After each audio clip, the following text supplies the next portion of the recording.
nation. Ainsi, Dieu donc a décidé de s'afficher, de démontrer aux Ivoiriens que effectivement il existe et que ce n'est plus une affaire de spirituel seulement, mais une affaire de constat palpable dans les œuvres, dans les faits et gestes. Les gens sont en train de dire,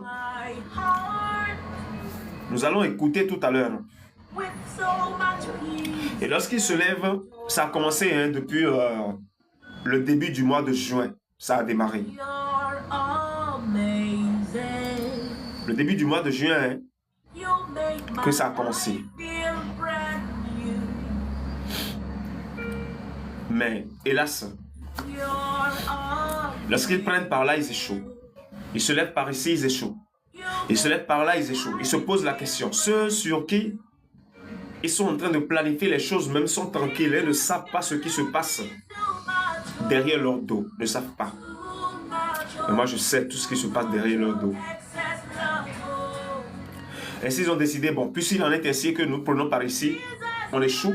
On prend par ici, on échoue. Et que les gens maintenant ont commencé maintenant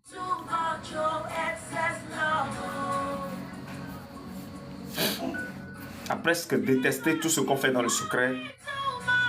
On ne va pas permettre ça.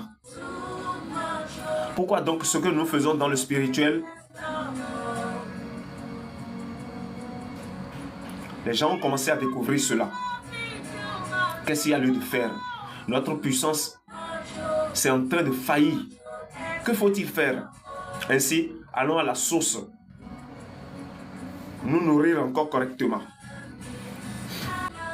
Ils n'auront aucun résultat. Aucun.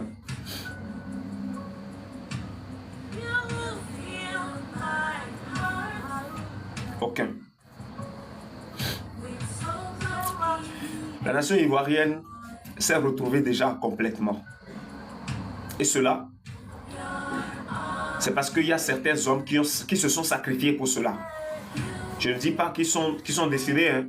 Ils se sont sacrifiés. Ils ont fait des sacrifices importants.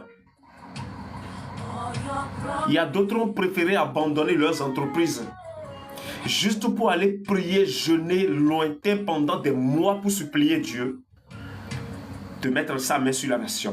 Est-ce que Dieu va refuser? Il y a d'autres qui ont abandonné leur famille. D'autres ont abandonné leur projet de société.